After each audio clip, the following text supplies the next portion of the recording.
Welcome to the Madison Miller Podcast. Today is Tuesday, July 18th, 2023. Today I'm going to recap yesterday's MLB games like I had to. Today's games, we have soccer to go over, WNBA, the MLB Summer League Final, a future for the portfolio, NASCAR results from yesterday for Cup, news and notes, and best bet. We'll start with baseball. We'll go over the results from yesterday, and we will look ahead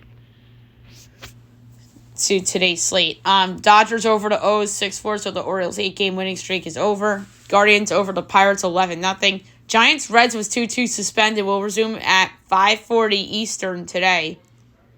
Cards over the Marlins 6-4. Rangers over the Rays 3-2 on a walk-off wild pitch. That was a big win for the Rangers. Nats over the Cubs 7-5. Tigers over the Royals 3-2. Angels over the Yankees 4-3-10 on a walk-off sac fly by pinch hitter Michael Stefanik as the Yankees lose back-to-back games on walk-offs. Yikes. Red Sox over the A's 7-0 and the Mariners over the Twins 7-6. All right, the slate for tonight. So 5:40 will resume Giants Reds.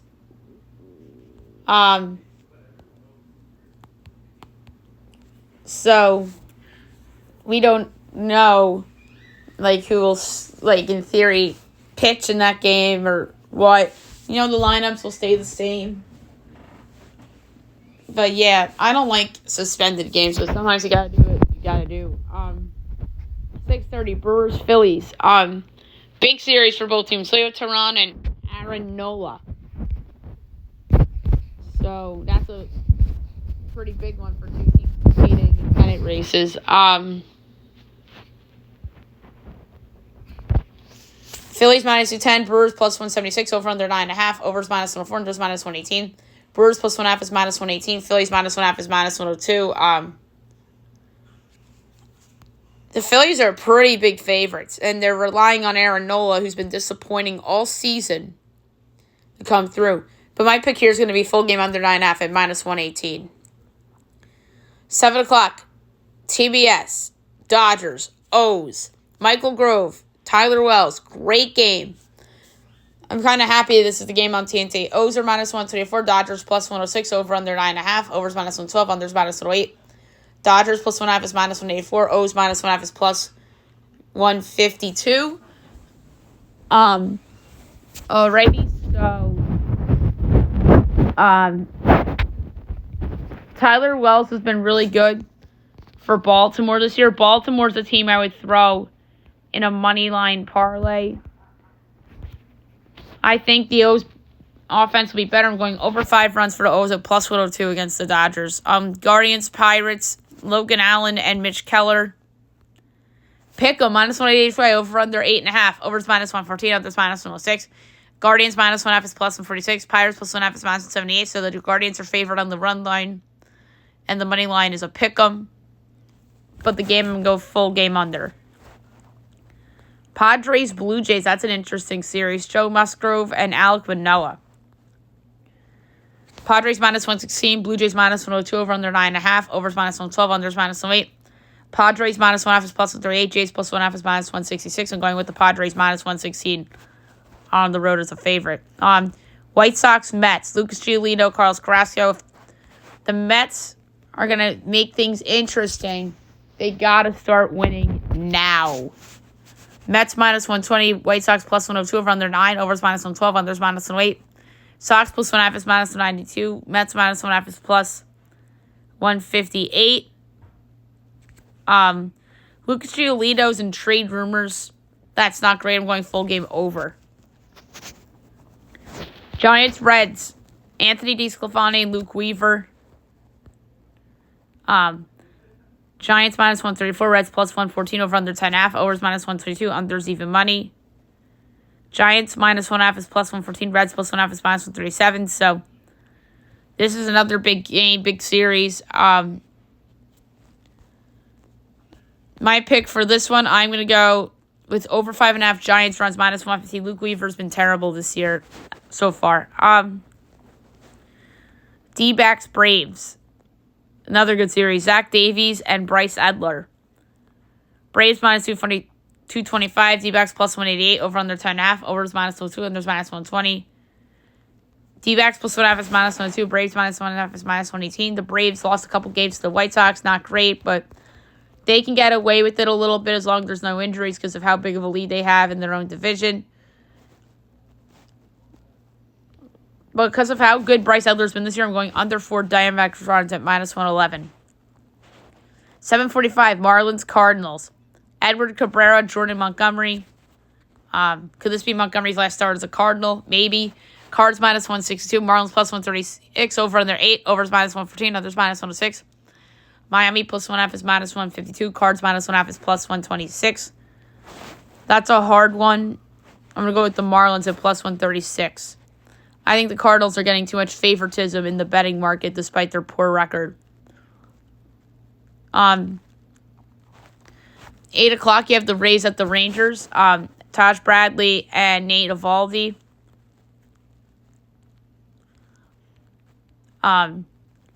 Rangers minus 136, Rays plus 116, over under 9, overs minus 102, unders minus 120. Rays plus 1.5 is minus 184, Rangers minus 1.5 is plus 152. For this one, I'm going to go under 4 Rays runs minus 115. That's an easy pick. They've been terrible lately, the Rays, considering how good they were earlier in the year. They're 3-10 this month, I saw somewhere. That's not good. The Rangers, meanwhile, are better than the Rays right now. Nats Cubs. Patrick Corbin and Jamison Tyon. Yikes. Cubs minus 180, Nats plus 152, over under 9, overs minus 104, unders minus 118. Nats plus 1.5 is minus 134, Cubs minus 1.5 is plus 112. I like full game over. Tigers, Royals, Tariq Skubal and Daniel Lynch. So Skubal was really good his last time out. They're favored minus 146. The Royals are plus 124, over under 8.5. Overs minus 105, unders minus 115. Tigers minus 1.5 is plus 114. Royals plus 1.5 is minus 137. I like full game under, but I do not feel good about it. Astros, Rockies, 8:30. Hunter Brown and TBD for Colorado. 9:30, Yanks, Angels. Domingo Germán and Patrick Sandoval. Pick'em, minus 180 each way, over under 9, minus 110 each way. Yanks minus 1.5 is plus 146. Angels plus 1.5 is minus 78. Oh, this is the toughest pick on the board. Pick'em, Yankees favored on the run line, despite being 1-3 after the All-Star break. And I think it is now 15-20 without Judge, 14-20. Something like that.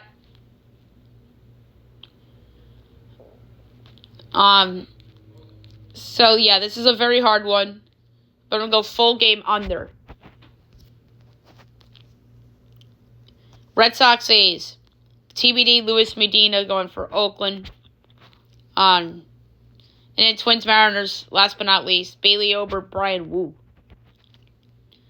Mariners minus 124, Twins plus 106, over under 7.5, overs minus 108, unders minus 112. Twins plus 1.5 is minus 210, Mariners minus 1.5 is plus 172. For this one, Wu's been pretty good lately for Seattle. In that rotation, I like full game under in that game. All right, now move on to soccer. We really didn't have much yesterday. We're having a show tonight at some point for FIFA, or maybe really late afternoon to preview women's FIFA. All right, so some friendlies. Celta Vigo over El Nasser 5-0. And then going on right now, Ajax is up 3-0 on Shakhtar at halftime. West Ham defeats Tottenham 3-2. 11:55, we have St. Gallen and Valencia. 12 noon, you have Besiktas and Mezzokovesti Southeast. 1 o'clock, Sturm Graz and Galatasaray. And then 1:25, you have SC Rheindorf and Villarreal.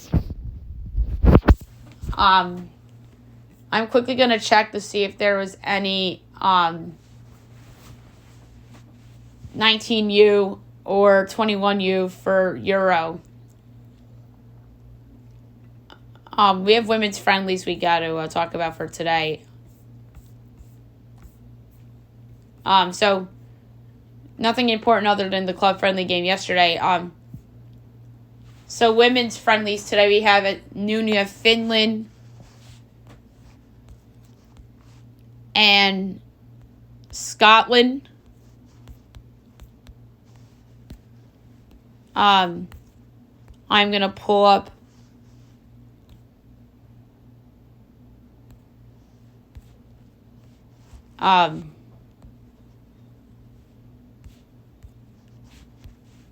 the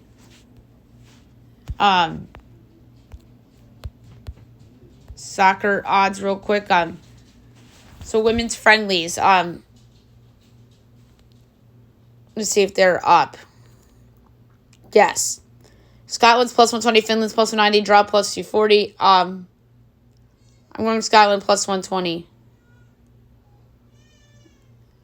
Senegal, Algeria. Senegal's minus 110. Algeria's plus 260. Draw plus 240. I'm going Senegal minus 110. 130 Czech Republic in Northern Ireland. Czech Republic's minus 600. Northern Ireland's 11-1. The draw's 5-1. For this one, I'm going to go with over 3.5 goals plus 134. And then Austria, Iceland. Austria's minus 105. Iceland plus 210. Draw plus 270. I'm going with Austria at minus 105.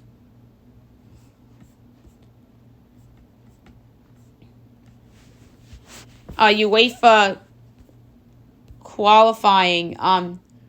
11 o'clock, you have Struga and Zalgiris Vilnius. FK's 2-1. VMFD is plus 145. The draw's plus 185. I'm going to go with VMFD plus 145. 1 o'clock, Flora and Rakow Chesatawa. Rakow's minus 165. Tolina plus 440. Draw plus 260. For this one, we're going to go under 2.5 goals plus 104. Maccabi Haifa and Hamrin Spartans. Maccabi's a 9-1 favorite. Hamrin's 18-1 as a dog. Draws plus 650. I'm going to go over 3.5 goals at plus 102. And by the way, Struga and Zalgiris tied on aggregate. Flora Rakow leads 1-0 on aggregate. Maccabi 4-0 on aggregate. 1 o'clock, Sheriff Tiraspol and FC Ferul. Ferul leads 1-0 on aggregate. Sheriff is minus 115. Ferul's plus 320. Draws plus 210. I'm going to go Sheriff at minus 115. 2 o'clock, you have Bate, Borisov, and Partiani Tirana.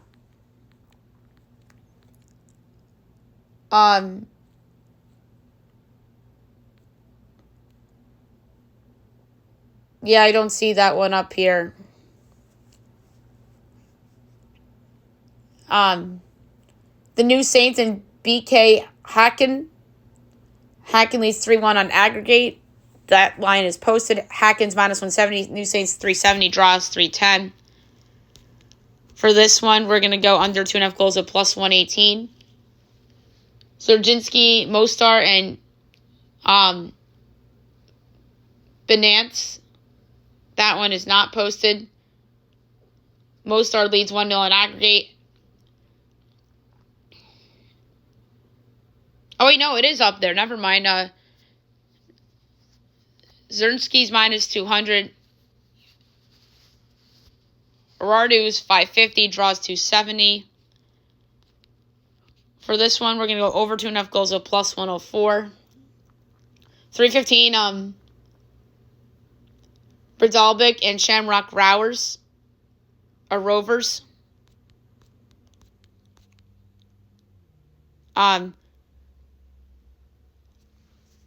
Brdalbik is even money. Shamrock's 240. Draw is 230. We're going to go with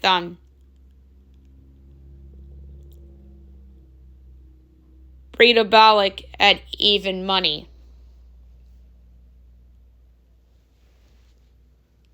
Conference League qualifying, 130 of Balzan FC and NK Domzali.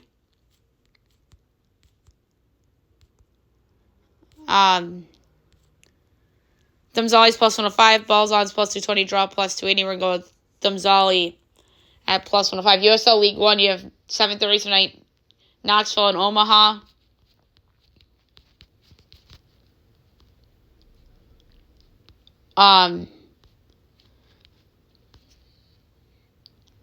I do not see odds up for that one. So that's pretty much it for soccer for the day. Now we'll go to WNBA. Tonight after the All-Star break, we have 2 games. 7 o'clock NBA TV of the Lynx and the Dream.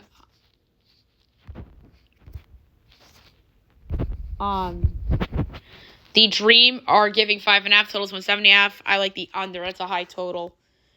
And then CBS Sports Network at 10 o'clock tonight, you have the Sun, the Mercury. The Sun are giving a whopping 7.5, totals 162.5. I like the over in this one. That's a low total. I think the Sun can easily get into the 80s. Maybe high 80s. And it's disappointing with the Mercury. They only have 4 wins on the season. But I do like the over in this game. All right, the NBA Summer League finale was last night. The Cavaliers get it done, 99-78 over the Rockets to win the NBA Summer League final. They finished with 6-0. Houston finishes 5-1. Isaiah Mobley, 28 points and 11 boards. Nate Hinton had 18 and 10 boards for Houston. Cam Whitmore was the MVP of the Summer League. He averaged over 20 a game in the Summer League. He had 14 points in the finale. Merrill on Cleveland was brilliant last night as well at 6 3-pointers. So congrats to the Cavs on their Summer League title. And it's a fun league that I like to cover and talk about, like, the youth of the rookies, the youth of the rookies, and the second-year players and guys that conceivably can play. I wonder if Isaiah Mobley, who's the brother of Evan Mobley, has earned some playing time with the Cavs, meanwhile, like in the Summer League. And then, obviously, Cam Whitmore was the star of the Summer League. Jabari Smith had the 3-pointer at the buzzer.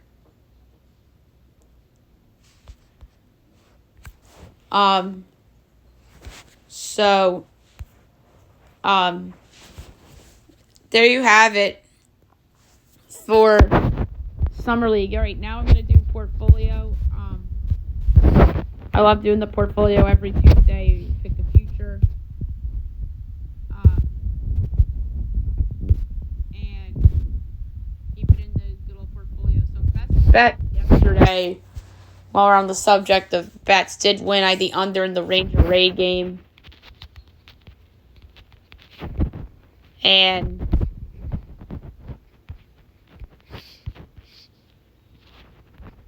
it came through. So I'm doing a lot of my college football research for the season. And the futures I give out doesn't necessarily mean that they're going to be my picks to win their respective conferences or the Heisman. I already have given out 2 portfolio picks for the Heisman.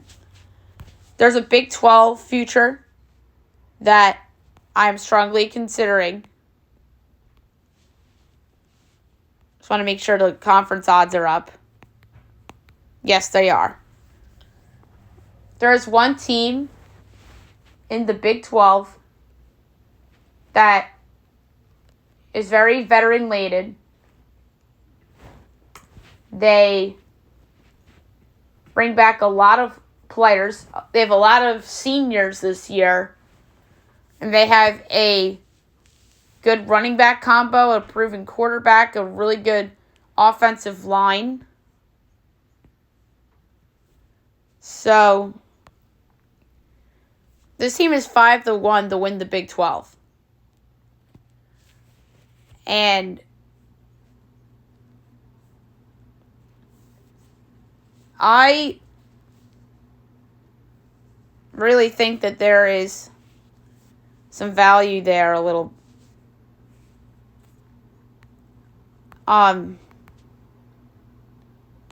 And the more I think about it, I really don't want to pull the trigger on that one because I think 5-1's a little overvalued. So instead, I'm going to pull back up the Heisman odds for the second time or third time in a 4-week span. The quarterback of Kansas State is Will Howard. He's 100-1 to win the Heisman. I'm going to lay a fifth of a unit on Will Howard at 100-1 to win the Heisman instead of going all in on Kansas State with a larger unit. So, a fifth of a unit, Will Howard for the Heisman, 100-1. I think that is really good value. And I think that is going to be maybe like 60-1 before the season, potentially, because people are going to notice like a senior quarterback with a loaded offensive line and proven players all around and whatnot. So, Will Howard 100-1 to win the Heisman. All right, NASCAR. We had a race yesterday, the Cup Series, because it was a rain out on Sunday. We'll touch on the results of that right now. Your winner was Martin Truex Jr. Coming in second, Joey Logano, who is my pick. Third, Kyle Larson. Fourth, Kevin Harvick. Fifth, Brad Keselowski. Sixth, Tyler Reddick. Seventh, Denny Hamlin. Eighth, Bubba Wallace. Ninth, Austin Dillon. 10th, Chase Briscoe. The rest, Eric Jones, Chase Elliott, Michael McDowell, Alex Bowman, Chris Buescher, Daniel Suarez, Justin Haley, Ricky Stennis Jr., AJ Allmendinger, Harrison Burton, Todd Gilliland, Ryan Blaney, Ross Chastain, William Byron, Austin Cindric, Ty Dillon, Ty Gibbs, Ryan Preece, Chris Bell, Ryan Newman, BJ McLeod, Noah Gragson, Corey LaJoie, Eric Almirola, Cole Custer, and Kyle Busch. All right, so this weekend coming up, they're in the Poconos. So Saturday we have Truck and Xfinity back-to-back from Pocono.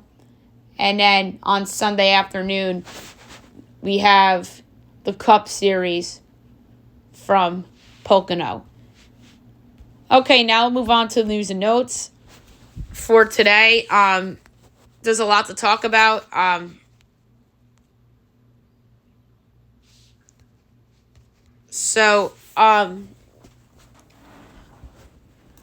We will start with baseball because the trade deadline's coming up. And the hottest story right now is Shohei Ohtani and his availability. And it came out last night that the Dodgers never believed they'd be able to trade for Shohei. And I think it's because Artie Moreno would never trade with the Dodgers.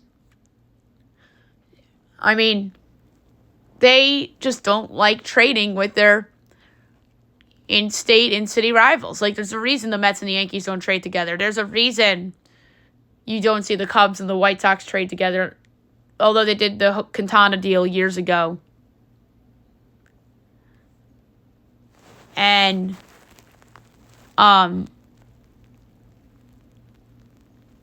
so, I think Ohtani is probably going to go to the National League, because I don't know if they want to trade him to the AL if he were to be dealt. I heard the Orioles thrown out there. That would be a lot of fun. That would really help my 18-1 future on them to win the division. Remind me next week for the portfolio to do a baseball one if I have the appropriate of best bet winnings for the week. Because I feel something pretty interesting. So we'll see with Ohtani. I predicted Philadelphia for him. I still feel pretty good about that. But, meanwhile, the Phillies, they're apparently hot after Juan Soto. If the Padres were to go that route. Cardinals to sell at the deadline. We talked about this a couple weeks ago. Nolan Arenado unlikely to be dealt, but 2 or more St. Louis pitchers are as good as gone, according to John Heyman. I think Jordan Montgomery's gone. Jack Flaherty maybe. Waino not. So we'll see. We'll see what the Cardinals can get because the Cardinals never sell. Like, never. They've been one of the most disappointing teams in baseball, and they've been bad all year. This isn't like the Yankees where they became bad because their best player got hurt. This isn't some other situations. It's funny because I think the 3 most disappointing teams in all of baseball are all in the National League. It's the Cardinals, the Mets, and the Padres. And all 3 of them, there's a possibility that they all sell at the deadline. So we'll see how the Cardinals shake out. And speaking of them, it's reported that the Yankees have emerged as a team for Dylan Carlson. He would be a good upgrade in their outfield situation. So we'll see. And then the Mets are not talking Alonso trades. He is set to be a free agent at the end of next season. I think that's an off-season issue if the Mets don't turn their season around this year. I could see that being an off-season guy. I think him and Mike Trout are going to be 2 big off-season names to watch in terms of trades. And there's a couple others. Obviously, Soto. I don't think Soto's dealt this year, this summer, maybe in the off-season. Same for Trout. Same for Alonso. There's a couple other guys. Jared Carrabis suggested the Yankees should blow it up and trade Judge and Cole. I think that's a lunacy because I don't think Judge has the trade value that he had a year ago because of the contract. Cole probably has more trade value than Judge right now, if you ask me, only because Judge is hurt. If Judge wasn't hurt and was having the year he had last year, which he was on his way to doing so before he smashed his toe at Dodger Stadium, then he would have had more value, but not as much value as last year because of the contract he signed. But yeah, the ridiculous take by Carrabis, but I do agree with him that the Yankees should sell at the trade deadline, though. But don't trade Judge and Cole. You deal Gleyber Torres. You deal some of the relievers like Clay Holmes. See what you can get for him. See what you can get for Tommy Kahnle. Wandy Peralta. And then you could see potentially with Stanton, although he might be a DFA candidate at this point in his career more than a trade candidate. But yeah, I think the Yankees should consider selling because they are, I think, 3 back of the wild card now. But if you're more than 3 back in the loss column by trade deadline day, sell, see what you can get. But then again, all you can have is one really good week to get right back in it. But you're also a really bad week from being out of it. I talk about this every year in baseball in July. And really in any sports trade deadline, really baseball the most, and then probably basketball and hockey as the second most, and then football is kind of like the way distant fourth. But we'll see what the Yankees do. I think they're the most interesting team that could be going in either direction. But for right now, I'd say they're a hold. When you talk buy, sell, or hold. And speaking of the Yankees, Josh Donaldson has a grade 2 plus grade 3 calf strain, says he has not been given a timeline to return. So we might not see Josh Donaldson for the rest of the season. I got to be honest, that's addition by subtraction. And then the Yankees, according to MLB.com, are looking to improve their catching situation, starting rotation to bullpen, and addition to corner out. That's a lot. And I think they should potentially go the other way if they keep losing and sell. And like I just laid out the scenario, you don't trade Judge and Cole. Keep them around because they're your guys. That's where I disagree with Jared Carabas. But the blow it up standpoint, I would blow it up, but do not trade your best 2 players. Just reboot around them. Sit Judge the rest of the season if they fall out of it within the next couple of weeks. Something very funny happened in the Reds game last night. There's a staffer lost in the trap in the rain delay. And a similar situation happened last year in Cincinnati too, which is even funnier.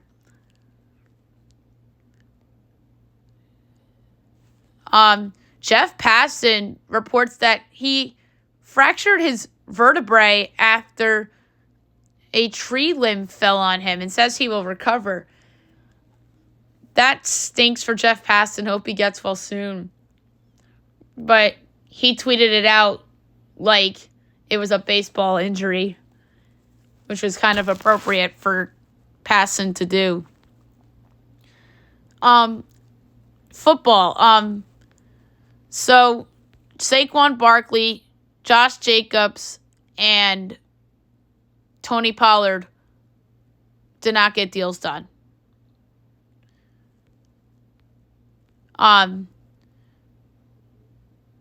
So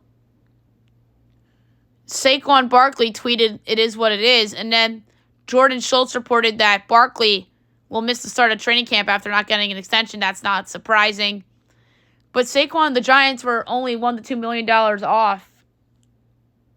But the Giants wouldn't budge from $11 million a year. I gotta be honest. I know what the league thinks of running backs right now. And Joe Shane's an excellent general manager for what he's done. But I think they lowballed Saquon Barkley. This is Saquon Barkley we're talking about, not some scrub. And Josh Jacobs is no scrub either. He's excellent too. I understand that position is devalued now. There's a reason why Ezekiel Elliott and Dalvin Cook are not signed. I think that the Giants might want to trade Barkley. They can get a similar package than the 49ers got for McCaffrey. Or, I'm sorry, the Panthers got for McCaffrey from the 49ers. Like, if the Bills are desperate, like, why not? Like, that's the only contender I can think about that would want Saquon Barkley. So, it's going to be interesting to see. Like, let's say he comes back in the summer. He signs the tag. Say the Giants are like 3-5 to start the year, and the Cowboys are like 6-2 and 7-1 respectively, and they're out of the division hunt. And they just say, you know what? Let's just get what we can for Saquon. So that wouldn't surprise me. And the same thing goes for the Raiders with Jacobs. I think Jacobs is going to be traded. He'll report, and then he'll get traded at the trade deadline because I don't think the Raiders are going to be very good this year. And Jacobs is unlikely to attend camp too. At least Tony Pollard did sign the tag for Dallas. So, and then that led to other running backs tweeting about the other running backs not getting extensions. They're sticking up for their guys at their position. Like, Derrick Henry and Christian McCaffrey literally went off on Twitter. And Jonathan Taylor, too. Because they're worried about themselves. And Najee Harris was another one. Another Madden 99 record. Aaron Donald breaks it as he passes Peyton Manning for the 7th time to get to 99. So another record for Aaron Donald.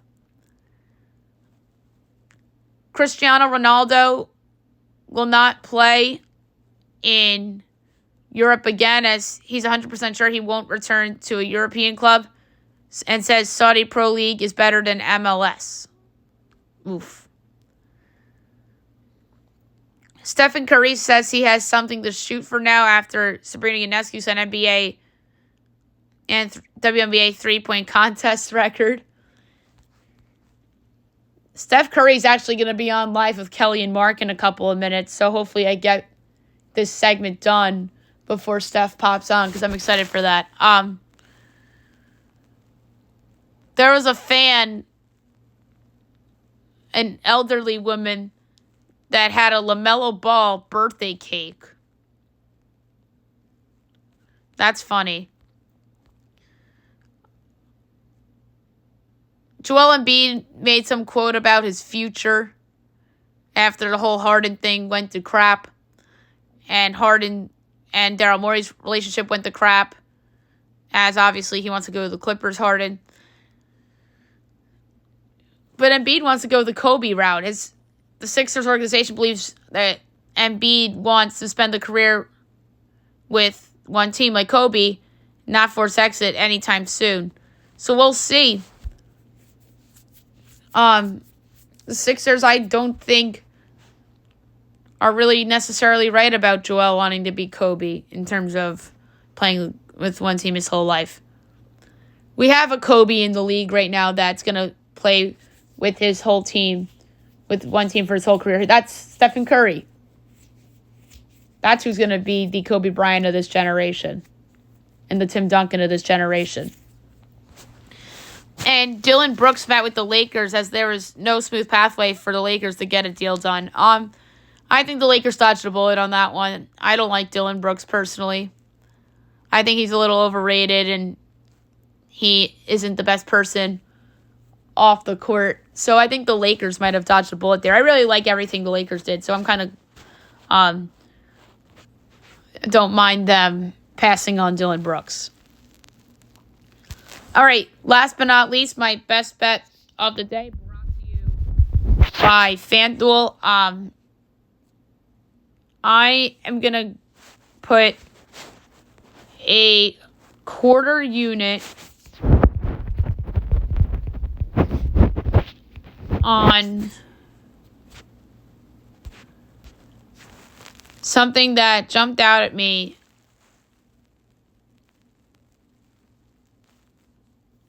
Believe it or not, in the WNBA. I really like the over in the Sun-Mercury game. That is way too low of a total. I'm going to lay a quarter unit on it.